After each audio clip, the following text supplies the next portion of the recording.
Alright, so today I'm back with a special kind of video, as it won't be a chapter review this time, but instead more focused on Isagi's recent incredible goal. Now I thought, as we aren't getting a chapter this week, why not make a video where I compile everything that leads up to Hiyori's and Isagi's attack, but also the end result and the aftermatch of it, which is what I will be doing as I've put together 3 of my chapter reviews to make this video.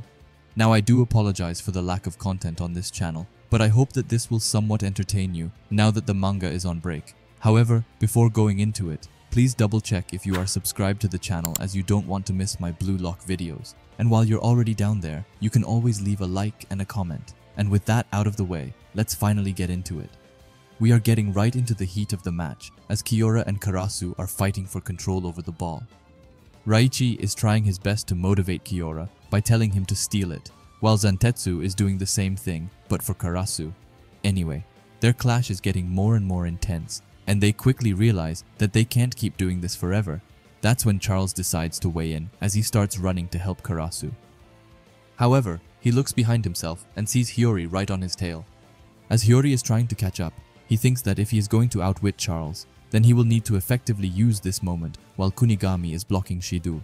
Because as we know, Charles likes passing to Shidu, as they are very like-minded, but now that he has lost that option, Hiyori is certain that he will need to look for someone else to pass to. He tries to look around and starts to wonder who the lucky man will be. Maybe it's going to be Rin, or maybe he will go through Nanase, but that doesn't quite seem right. He says no, and calls himself a dumbass. Hiyori looks destroyed as he says that he can't beat Charles with such surface-level thinking, saying that Charles isn't just a normal player, but that he is a contrarian, and because of that, he needs to contradict his contrarian thinking. Charles is getting closer to Karasu, but then suddenly Grim comes into the mix and barrages into Karasu's back. Karasu can't hold on anymore and tells Charles to go as he sends over a pass to him.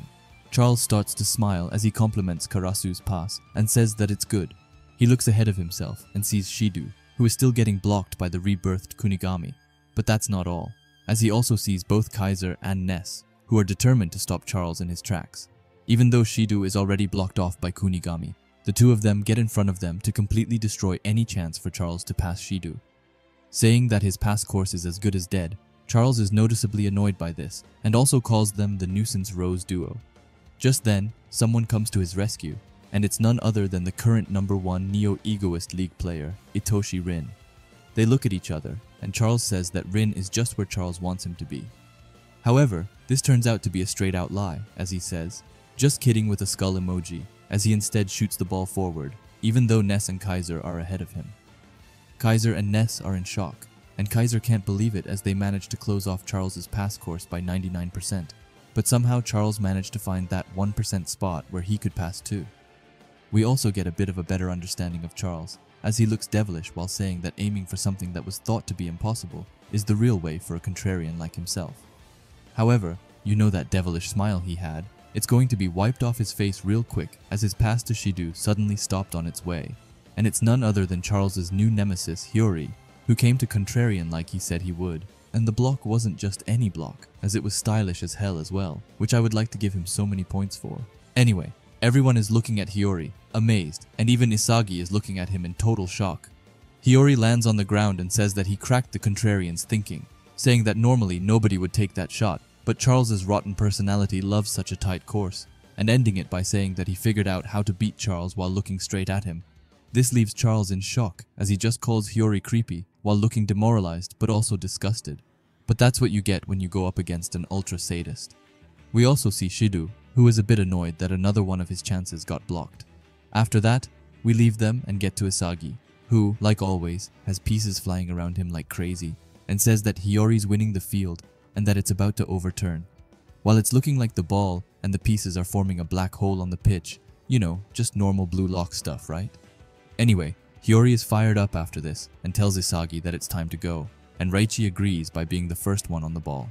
However, he isn't all alone, as he has Tokimitsu right behind him, but that doesn't stop Raichi, who says that it's time for them to get a counterattack. But there's another duo who is getting excited by this, and that's Shidu and Kunigami, who are running side by side to try and help their respective teams. Anyway, Tokimitsu is starting to get some ground on Raichi, and he knows that he can't hold on forever, but before he can, he has to trash talk a bit, so he calls Tokimitsu a meat shield who's only meant for shoving duels, but after that, he decides that he is done with Tokimitsu and says an utter victory sexy pass as he sends away a pass to Hiyori and tells him to go. Hiyori gets the ball, but suddenly someone decides to join him. We can see a couple of feathers popping up as someone tells Hiyori not to celebrate just yet and calls him a dumbass. It's Karasu who honestly looks possessed, and we can see that he means business, but he tells Hiyori to watch where he is going and really decides to lower his self-esteem by calling him a mediocre gamer. He gets a smile on his face and tells him to try and beat this boss rush. It's Nanase who says that he won't let Hiyori pass him, but also Zantetsu, who tells them all to smash him, but I doubt that Hiyori swings that way. Anyway, the three of them form a triple press in order to try and steal away the ball from Hiyori. But do you really think that it's enough to stop Hiyori, who's now in the zone? Of course not, and we see that as Hiyori locks in and says that he can get past the three wimps without watching where he is going. This even catches Karasu off guard, who is wondering what Hiyori is on about. He smashes a pass without even looking at where it is going, calling it a no-look rapid cross. Zantetsu and Nanase can't understand it and wonder how he is able to play such a gamble at this distance. But Hiyori is certain as he says that this is peak performance, and as the ball is beginning to land, he wonders if the egoist himself is there, which of course he is, as he is running to meet up with the pass, saying that it's time to continue their ultimate play. But it will be anything but easy, as we can clearly see the pit where the ball will land. In the pit, we see of course Isagi, but also Kaiser, Rin, Kunigami, and lastly Shido. The ball is coming, but Isagi has Choppa close to him. But I don't think Isagi cares about that so much as he looks at Hiyori and says that this is his top performance and that Isagi will take it from here. After that, we get an overview of the Isagi position, where we can see that he is in the midst of 3 PXG players. Normally you would get shut down here, but Isagi has locked in and is determined to deliver his own top performance. Does he have a plan to do that? Of course he has. He knows that it is 2 defenders who are in front of him. To get behind them, he does a sidestep into a diagonal sidestep to kind of throw them out of balance. This works because they aren't able to predict what Isagi is going to do, which lets him use his speed to slip in between the 2 defenders. You would think that Isagi gets a breather after that, but he really doesn't, as Shido is right by his side and he is looking at Isagi as if Isagi were his prayer, even going as far as speaking in his and Charles's emoji language and saying a skull emoji. But just as Shido thinks that he's got Isagi where he wants him to be, Isagi slips away from the ball and tells Shido that he's got to do better than that if he wants to stop him. This of course throws Shido off guard, because why would you willingly move away from the ball? Shido's face turns into panic as he wonders what it is that he is up to, but it doesn't take long for him to find out, as he can feel someone behind him. It's Kunigami, who uses his majestic legs to jump up into the sky and meet the ball in the air. He tells Isagi that this is for the stake that he owed Isagi and tells him to consider them even now, before deciding to just call him a piece of shit, just normal sportsmanship between the Blue Lock cast. Isagi is looking at Kunigami and says that it's right and that this is the ego that he wants to see from Kunigami, as he heads the ball into the ground and makes it bounce over to Isagi, who's going all in now. His black eyes are out and he has his iconic piece flying around him like a tornado. After Kunigami's header, he falls down on the ground and leaves it up to Isagi to finish. Isagi says that until now, Kunigami had refused to pass and only tried to score by himself, which is why no one will predict that he will pass in this situation, where he could have simply stolen the ball instead, making it a top performance combo that only they could have created. Now Isagi's light is beginning to shine, as he says that he's managed to break through their defenses, and says that the only thing left is the finish. But I think that we both know that this is Blue Lock, and that it isn't going to go that smoothly, and it turns out that it's true as a familiar face decides to pay Isagi a visit. It's Rin who comes behind him, looking like he has been devoured by total darkness as he tells Isagi that it's too lukewarm. Isagi is in total shock as he couldn't have predicted that, and Rin then, with an angry face, tells Isagi not to forget about him. As I said before, Isagi is in shock and wonders how it was possible for Rin to catch up to him. But then, suddenly someone else comes into the picture, because of course, Isagi should have more trouble. However, this time it's his own teammate Kaiser who comes by. Kaiser has an immense aura around him and says that this is part 3 and calls it the Raider Edition. After that, Isagi realizes that he really is fucked and that he wasn't even expecting Rin, but now that Kaiser is on top of that, he can't understand how it happened, but then he says that both of them only focused on Isagi's movements and nothing more, kind of like what Baru did in the U20 match, where he became Isagi's shadow. Anyway, Isagi says that this explains how they were able to react to him so quickly, concluding that instead of reading the game's flow and situation, they solely focused on plays that would allow them to destroy Isagi, calling it their top performance and saying that it is messed up and that there was no way that Isagi could have known that and predicted it. However, he has to throw those thoughts to the side, get back into the game, and make up a game plan. He desperately wonders what it is that he should do. He knows that he will reach the ball first, but then what? After that, we see what Rin and Kaiser are thinking. Rin wants Isagi to shoot the ball, and if he does, then Rin will destroy every single direct shot course Isagi comes up with. A bit rude if I'm honest. Kaiser, on the other hand, wants Isagi to trap it, and if he does, Kaiser will steal it and score for himself. Isagi's pieces are working at full potential to figure out what to do. Should he just go for the shot and try to come up with a solution where Rin doesn't block it? Or should he trap it and try to fool Kaiser somehow? But in the end, as the ball falls down on his foot, he realizes that none of that is good enough, and that he needs to, in this extremely stressful moment, come up with a totally new attack pattern. The ball falls down to his foot, and just then, Isagi does a fake with his left foot, which puts Rin out of the picture, as he has no way of interfering. But that can't be said for Kaiser, as he says that Isagi will now trap it with his right, and that he has got him. But he couldn't be more wrong, as in mid-air, Isagi doesn't trap the ball, but instead decides to just gamble and shoot it with his right foot. He makes such an unpredictable and powerful shot that even two Glocks decide to show up around him.